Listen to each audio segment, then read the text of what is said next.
Completely blunt here, Brian, and there are plans to expand indoctrination. That's right. Well, Idahoans are also concerned. Horror shot. That line would be moving a little bit farther west. I'm like crying. Nobody wants to see dark money is influencing policy in our state. Well, that's not how this works.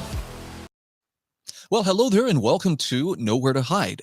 I'm Brian Hyde, and we're going to do some follow-up this time around on the election that took place earlier this week. Now, Wednesday, there were still some things that were being ironed out, but I think it's pretty safe to say that in terms of off-year elections, the celebrating seemed a bit disproportionate to the actual, shift in power. Now, next year is going to be something to behold, but this year you got the sense that there were those who felt like we were playing for all the marbles. Now, it's primarily, the incumbency and the pro-abortion people. Holy smokes. They actually had a very strong showing at this year's polls. Now, when you consider here in the great state of Idaho, maybe half of registered voters actually bothered to show up. Now, for a popularity contest, that doesn't speak well of public interest or engagement. There weren't that many people that were willing to show up. I guess they didn't feel they had a dog in the fight, except when you talk about the people on the pro-abortion side of the aisle. The so-called reproductive rights folks, they were fired up. And look at what happened. This is the headline from the Idaho Capital Sun. Abortion's rights victories cement the 2024 playbook while opponents scramble for a new strategy. Now, they're talking nationally, but it applies here in Idaho as well. Anti-abortion movement needs to better coordinate national messaging, fundraising strategy after election losses on Tuesday, according to some activists.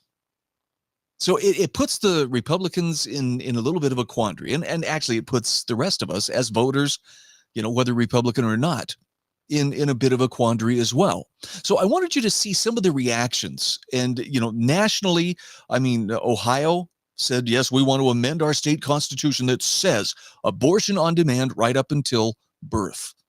That's pretty powerful. Now, they were portraying this, they being much of the mainstream press as well. Of course, Ohio's a very red state. No, not really. Ohio's a deeply purple state that's been teetering on blue, and I'd say they probably are safely there. But what do we make of the Republicans who want to run the other direction when it comes to, abortion? Really, it's just too much of a hot button issue. This is what the article from the Idaho Capital Sun had to say.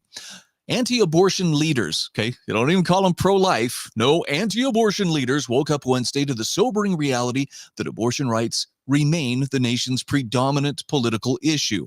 That's a pretty bold pronouncement. Not sure if I agree with it or not. Decisive wins in swing and red states, again, portraying Ohio as a red state, in 2 national election cycles since Roe v. Wade was overturned last year, have given momentum to reproductive rights groups who aggressively campaigned and fundraised in key states across the country and intend to triple down for 2024. Well, of course they do. Now, again, you have to wonder how many people could have been out there voting, but didn't just because they're feeling apathetic. I guess we'll see. Meanwhile, the anti-abortion movement is scrambling for an effective 2024 strategy after crushing losses. Now, I think this is maybe misapplying the idea that, the only reason they lost was because of abortion. It may not be a winning issue in some states, but it is really at the core of what separates, do I dare use this term, conservatives from their more progressive counterparts, including those that also wear the Republican label. Mitt Romney, looking your direction. Longtime anti-abortion activist, the Reverend Pat Mahoney, said in large part, Republicans have been ineffective communicators on the issue and were wildly outspent. Now, that last part, I believe that does have something to do with it. As far as being ineffective communicators on the issue, well, we'll see. Democrats, in the meantime, plan to make abortion rights a top issue in 2024, anti-abortion advocates predict. Marjorie Dannenfelser, president of the Susan B. Anthony Pro-Life America, also urged the GOP, many of whose candidates try to ignore the abortion issue or soften their stances, to wake up. In a statement, she said, the true lesson from last night's loss is that Democrats are going to make abortion front and center throughout the 2024 campaigns. The GOP consultant class needs to wake up. Candidates must put money and messaging toward countering the Democrats' attacks or they will lose every time. Now, again, this leads some people to say, well, we're playing for all the marbles. This is it. Even though it was an off year, we have to play like it all just matters so much. But this is the part that concerns me, not so much as a Republican, because I identify as just a common sense human being before even a Republican. But this is the attitude that's starting to creep into place. Until we drop the abortion issue, none of this will matter because we will continue to lose as we have done ever since Roe was overturned. And yes, I am pro-life. Wake up, Idaho GOP. So what's the alternative? I mean, I'm asking that in all sincerity. Look, I know some people who are very outspoken. I would say they are crusaders when it comes to advocating for the protection of innocent life, meaning that is kind of like their focal defining issue. I definitely am pro-life, but at the same time, I'm also very pro-limited government, meaning I don't want a government powerful enough to go hold a gun to somebody's head and tell them you're going to have this baby. What concerns me more is the lack of respect for life that's creeping in, and with it, that need to win politically at all costs. Well, if we have to abandon our principles, then we have to do it. I mean, you fight fire with fire. I'm not sure that is a good long-term strategy. I mean, if you're just going to become what ostensibly you're, standing up to protect against or to defend against, then what good does that do for someone? Okay, I don't have the answer. I want to give you a take though from a couple of political leaders. First, Dorothy Moon, who is the president of the Idaho GOP. She is, I'm sorry, she's the chairwoman. Sorry, Dorothy, I just gave you a battlefield promotion. But anyway, her take on what we saw, in Idaho with this last election. This is from the magicvalley.com or sometimes news. Moon says, Idaho's future depends on our actions today. Now, I gotta give her credit. She's looking at this and saying, okay, why is there so much apathy toward the political process? And I think she's honest in her answer. Politics has a bad reputation. You can't go a week without some leftist hit piece on network news or some disaffected official taking to the editorial pages to slam his own party. It makes it look like the political process is all about name-calling and infighting rather than working to protect the rights of the people of Idaho. Okay? Now, she goes on to say, what is a good citizen to do? Turning out to vote is great, but maybe it's time you took the next step and stood for public office yourself. Elective office was never meant to be restricted to certain classes or groups of people, but is open to all.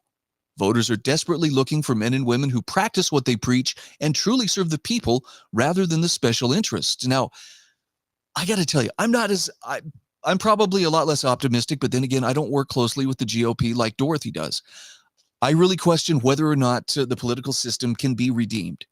In fact, I'm probably a lot more focused on building whatever comes next than trying to prop up and, put the existing system on life support. If we just keep it going for a little bit longer, just till we can win one more election. No, but I do have to agree with Dorothy that there comes a point where you may have to stand up and actually put your name in the hat. You might have to do it. Now, I have a good friend who did this, ran for city council in Meridian. He got, out of 1,600 votes that were cast, I think he got about 400. Not bad. That's a pretty respectable showing for someone who was outspent by orders of magnitude and who, he ran because he wants to be a citizen standing up and helping, serving people, not actually serving the system. Well, who do you think had the advantage? Yeah, that's just kind of how it works. Now, so Dorothy is saying, look, we need to participate. We need to be more involved. I agree with that. But I also think that you've got to have some principles. And I don't hear her calling for abandonment of principles by any stretch. But I would encourage you, there's a lot of things you can throw off that's dead weight before you let go of your principles. Sometimes, even if everybody else is saying we disagree, that's what you got to stick with. So Dorothy says we can't take our freedoms for granted. Thousands of people are moving to Idaho because they believe we are a conservative state that cares for the unborn, that protects our Second Amendment rights, and stands up to the national, state, and local political establishment. But those values will quickly disappear if no one stands up to protect them. And there she is absolutely right. Somebody's got to be courageous enough to stand up and, put their neck on the chopping block. Now, just because you didn't win doesn't mean that you haven't influenced the system. Look at all the fear and terror on the part of the establishment, GOP and otherwise, regarding Ammon Bundy, who ran for governor last year. Okay, Ammon was in no danger of winning, but he did poll, I believe, about 17% of the vote. Yeah, the establishment got pretty scared by that. That means that he's not just some fringe figure out there that, maybe 1 or 2% of people might even listen to, let alone vote for. It scares them because it means their shelf life is probably, running out, especially when they're found to be doing things that are not in the interest of the people, but more in the interest of the system. One last thought here from Dorothy Moon. She says, our founding fathers gave us a republic if we can keep it. That's not a charge you leave in the hands of lawmakers, government officials, or political parties. The future of Idaho is in your hands. And she's right. She's right. It's it's too important. You can't outsource it. The politician isn't going to care about your rights as much as you are. Now, let's get a counterpoint.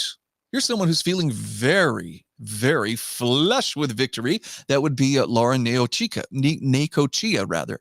Idahoans voted for a brighter future in the 2023 elections. Now, she's spinning pretty hard here to make this all about how we stepped back from the abyss and we are now moving to the future. But look at this beautiful quote to start with. As Senator Raphael Warnock says, a vote is a prayer about the kind of world we want to live in. Indeed, every election allows citizens to act on their hope for our shared future. Well, she wasted no time getting to the collectivist language, our shared future. It's a suicide pact, but she won't portray it that way.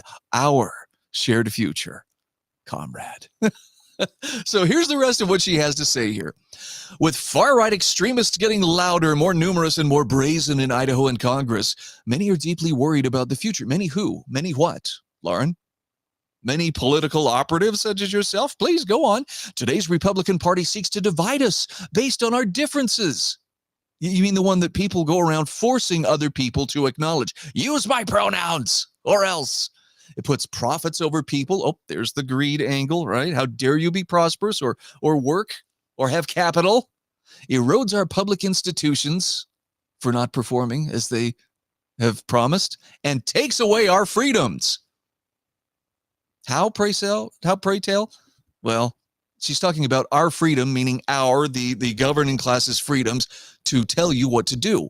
Nevertheless, she says, Tuesday's election filled me with hope as voters shifted toward leaders who will build communities where we take care of each other.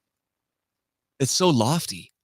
What a beautiful sentiment. We're just going to build communities where we take care of each other, or else.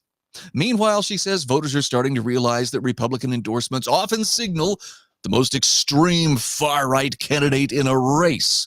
She says that like it's a bad thing for some reason. Anyway, Coeur d'Alene City Council incumbents beat back far-right challengers. No specifics here, but endorsed by the Kootenai County Republican Central Committee. Actually, I think they did pretty well. All things considered, that's a definite hot spot. Plus, a Twin Falls City Council incumbent beat out a Twin Falls County Republican official. Okay, there were some small victories, and hey, enjoy those and revel in them as you will. But let's not mistake that somehow this is a binding and thundering mandate of what the people want. The people, it's clear, are pretty divided. And some people say they want, abortion on demand. Some of us say, no, I don't want that at all. I want there to be respect for life, and I want people to, have responsibility where there's an innocent life involved. Now, of course, this is all very exciting to establishment media types. Brian Holmes at KTVB, one of them, couldn't resist, doing a show on the 208, talking about the division among the GOP. He sees it as, well, see, it's because their ideology is such a failure, they can't even agree amongst themselves. Those of us outside see it as something quite different. We see it as a political party whose establishment class, in other words, the long-established politicians, realize you can't be a person of principle and play the game the way that it needs to be played. If you really want to exercise power, you've got to shed your principles along the way, versus, incoming members of the legislature and incoming political, electees that are interested in keeping government within its proper constraints, that know that its job is to keep us free. Nothing more. Anyway, so here's a closer look. You can see this. I believe this is Senator Brian Lenny's big screen TV. But oh yes, the Idaho Freedom Caucus. Now, interestingly enough, Brian Holmes from KTVB talked about, well, they wouldn't even return my calls for an interview. And Brian Lenny says, I was never contacted by Brian Holmes. But even so, it's propaganda. And actually, I'll share with you how Senator Brian Lenny puts it. He says, KTVB blatantly ignores Democrat missteps, fixating only on Republicans. Brian Holmes, more like a partisan bully using his platform for attacks. Channel 7's reporting on the Freedom Caucus, full of inaccuracies. They're not just misinformed, they're deliberately misleading. This is a sham of journalism. It's also the reason why we have to be skeptical and we have to be more discerning in what we consume as far as media goes. I mean, after all, let me show you again. Here's KTVB, Are they reliably establishment? Well, let's look at that headline. Last 12 months on Earth were the hottest ever recorded, analysis finds. Ah, yes, stoking a little fear of climate change. That's right within their purview. So, just a couple of thoughts as we wrap things up. We've got some decisions ahead of us before the election next year, and it's probably going to be very much predicated on abortion rights versus not abortion rights. And you've seen all the other garbage that has crept in, all the woke stuff that has found its way into to create conflict where there really wasn't a whole lot of conflict before. And I'm going to ask you to take seriously your duty as a citizen to think clearly and independently in times of crisis. Obviously, mainstream media is not there to give you all the facts. They are not there to inform you and to help you see fact from fiction. If you want to be clear on this kind of stuff, you're going to have to do it yourself. Also, I would ask you, please consider the importance of principle. And sometimes principle is not the popular thing. Look, there was a time when abolitionists railed from the pulpits, no less, about how evil slavery was. And guess what? They were considered on the fringes of society. Most people, acceptable people, just understood slavery is a part of the system that we were born into, and this is going to be this way, and it helps us economically. It was acknowledged and supported by most of the public. Now, were they on the right side of history? How you answer that question is going to determine a lot about how you would look at yourself in a similar situation. Those who are promoting abortion rights and abortion on demand, they say they're on the right side of history. But let's get a few years down the road and see if we aren't looking back with some sense of horror at what we were willing to permit and encourage in the name of, some spurious freedom, to exercise reproductive rights over an innocent life that was at stake. It does feel like we're playing for all the marbles. So let's be strategic. Let's think carefully before we tear down any more fences without first asking, why was it put there in the first place? I'm Brian Hyde, and this is Nowhere to Hide. Are biased, the Idaho Press Club are biased, all media, newspaper, radio. To be completely blunt here, Brian, and there are plans to expand indoctrination. That's right. Idahoans are also concerned. Horror shot. That line would be moving a little bit farther west. I'm like crying. Nobody wants to see Dark money is influencing policy in our state. Well, that's not how this works.